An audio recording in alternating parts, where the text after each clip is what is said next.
Something just happened tonight that nobody saw coming. The US just targeted a tiny island in the Persian Gulf, an island that controls 90% of Iran's entire oil supply. And Iran's response came within hours. Not another drone, not another projectile. A direct threat to take out every single American-linked energy facility in the entire region. Yes, every single one. This is the biggest escalation of this conflict so far. And most people have no idea it just happened. Well, let me explain. Disclaimer. Before we get into what happened tonight, you need to understand what Kharg Island actually is.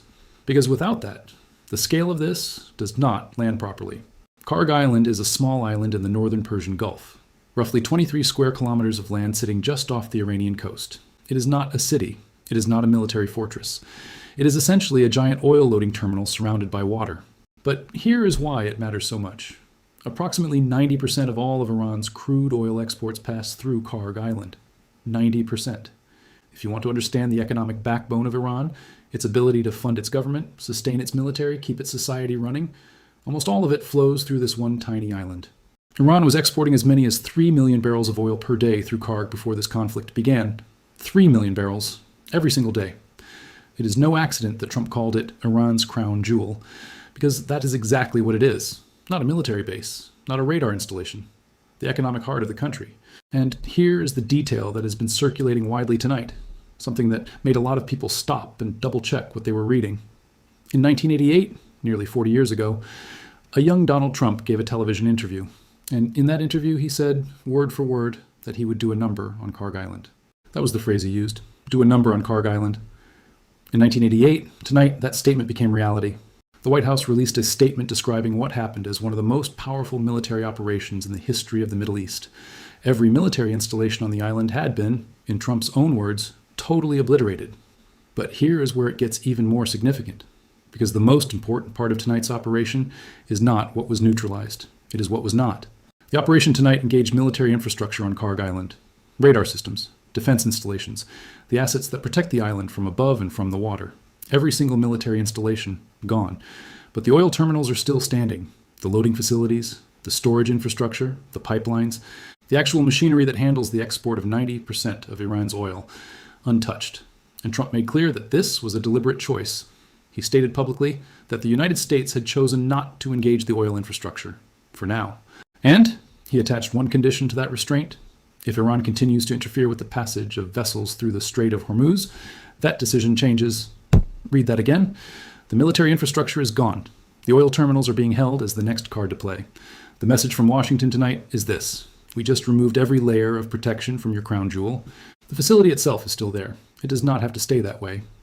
Open the strait. Iran understood the message immediately, and their response came fast. Tell me in the comments, did you know Kharg Island existed before tonight? Because when I looked at what this island actually is and what it controls, I had to read it three times. Within hours of the Kharg Island operation, Iran's military issued a statement. Not a new drone wave, not a new projectile launch, a statement. And the statement said, if Iran's oil and energy infrastructure is engaged, every oil and energy facility in the region with American ties will be rendered completely inoperable and turned to ash. Every single one. Now let us think about what that actually means. Because this is not a vague threat. This is a specific geographic statement about what Iran is prepared to do. The Persian Gulf region is surrounded by the largest concentration of oil and energy infrastructure on the planet. Saudi Arabia, the UAE, Kuwait, Qatar, Bahrain. These are not small operations. These are some of the most strategically significant energy facilities in the world. And Iran is saying all of it. And then, on the same day, Iran followed the statement with action. 5 U.S. Air Force refueling aircraft were engaged on the ground at Prince Sultan Air Base in Saudi Arabia. Not one, 5. KC-135 Stratotankers, the aircraft that allow military operations to be sustained over long distances, the aircraft that keep other aircraft in the air. 5 of them reached on the ground inside Saudi territory, on the same day as the Kharg operation. Think about what that combination signals. The same day the U.S. neutralized every military installation on Iran's crown jewel, Iran reached 5 American refueling aircraft inside Saudi Arabia. One side removed Iran's defenses on its most important island. The other side demonstrated it can reach American assets deep inside Allied territory. The total number of U.S. refueling aircraft lost or rendered inoperable in this conflict now stands at least 7. In 2 weeks. And the refueling aircraft matter more than they might seem. Without them, The range and endurance of American air operations contracts significantly. Every KC-135 that goes down is not just one aircraft. It is the operational capacity of every aircraft that depended on it. Now, here's the detail that, when you put it next to everything else happening today, tells you something very specific about where this is heading. This morning, the Marine deployment figure being reported was 2,200. By this afternoon, it had more than doubled, 5,000 Marines deployed in a single afternoon. To understand what 5,000 Marines actually represents, this is not a security detail. This is not a defensive reinforcement. A Marine expeditionary unit of this size is a self-contained offensive capability. It has its own aviation assets, its own logistics, its own command structure. It is precisely the kind of force you would assemble if you were planning a landing operation on a coastal or island target. And reports emerged today suggesting the U.S. may be preparing for exactly that.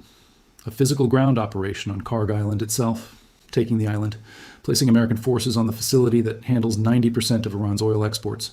If that happened, it would be one of the most dramatic single military moves of this entire conflict. Not a long-range operation from a carrier deck, not a projectile fired from hundreds of kilometers away. Boots on the ground on Iranian-controlled territory, on the island that is the economic center of the country. Analysts have been quick to point out the challenges.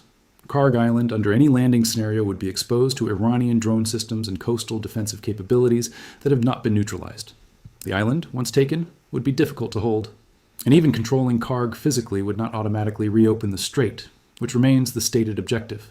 But the number doubling in one afternoon from 2,200 to 5,000 on the same day as the Karg operation is not administrative, it is preparation. And pause for a second.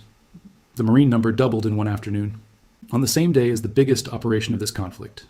Did that detail land for you the way it landed for me? Tell me in the comments below. Now, here's a layer of today's story that almost nobody is covering. And it matters. Iran has now claimed on multiple occasions over the past 2 weeks that it engaged the USS Abraham Lincoln, the $9 billion nuclear-powered aircraft carrier operating in the Arabian Sea. Every single time, the U.S. military has denied it. Every single time, the Pentagon has released statements, photographs, confirmation of normal operations continuing. And every single time, Iran has claimed it again. Here is why both sides need this information battle to go their way. The U.S. needs the Abraham Lincoln to be untouchable. The carrier is the single most powerful symbol of American military projection in the world. It is the answer every U.S. president reaches for when a crisis breaks out. Where are the carriers? If that symbol can be credibly threatened by a country whose conventional naval fleet has largely been neutralized in 2 weeks, the architecture of American deterrence looks different. Not broken, different. Iran needs the carrier to appear vulnerable. Not because reaching a $9 billion nuclear vessel is a realistic objective, but because every time the claim circulates, every oil trader reading the headline adjusts their position. Every shipping company calculating whether to send a vessel into the region factors in the uncertainty. Every Gulf state government deciding whose side to publicly support makes a slightly more cautious calculation. The carrier is probably not damaged. That much appears clear from the evidence. But here's the question. The information battle is designed to prevent you from asking, the carrier is fine, but is it in the Strait of Hormuz? It is not. It is operating in the Arabian Sea, conducting operations against Iranian targets from a distance, projecting power into the Gulf from outside it. Because going into the strait means entering a 33-kilometer wide waterway with mines on the seafloor, drone boats on the surface, and coastal defense systems on an Iranian shoreline that has not been fully disarmed. The carrier is not damaged. It is also not there. And those two things, being simultaneously true, is the real story of this conflict's naval dimension. And here's the final piece of today's picture. The Financial Times reported today that a Trump advisor has privately called for the U.S. to declare victory and get out. Those exact words, declare victory and get out. That phrase has a very specific meaning in the history of American foreign engagements. It is the language used when the stated objectives have not been achieved, but the cost of continuing has become politically unsustainable. It is not the language of a side that is winning on every front, and it landed on the same day as all of this, the biggest operation of the conflict. 5 refueling aircraft reached inside Saudi Arabia, the Marine deployment doubling in one afternoon, Iran's most sweeping regional threat yet. Russia also issued a statement today, short, direct. Washington has no exit strategy, and U.S. intelligence separately confirmed that Iran's government remains fully intact, fully functioning, not at risk of internal collapse. So on the same day the U.S. executes its most powerful operation yet, an insider is privately saying, find the door. Russia is saying there is no door. And American intelligence is saying the other side is not going anywhere. That is not a contradiction. That is a picture of a situation that has escalated further and faster than anyone publicly planned for. Where are you watching from tonight? Because the next move on Kharg Island, whether those oil terminals stay standing or not, is going to be one of the most watched decisions of this entire conflict. Tell me your country in the comments. I read every single one. So here's where things stand tonight. Every military installation on Iran's crown jewel has been neutralized in what the US called the most powerful operation in Middle East history. The oil terminals are still standing. Held as the next card, 5 American refueling aircraft were reached inside Saudi Arabia on the same day. The total is now 7 in 2 weeks. 5,000 Marines are deploying, a number that doubled in one afternoon. Iran has threatened to render every American linked energy facility in the entire region inoperable. An insider is privately saying, declare victory and leave. Russia is saying there is no exit. American intelligence is saying the other side is not collapsing. The island has been engaged. The terminals are still standing. And the next 48 hours may determine whether this conflict stays at the level it is, or becomes something else entirely. The whole world is watching. But what is your opinion on this? Comment down below. If you are curious to find more, then make sure to click on one of the videos you see on the screen. And with that, we come to the end of this video. If you enjoyed the video, then turn on the notifications bell on this channel. Also, please share this video with as many people as possible. Let's get this news out there.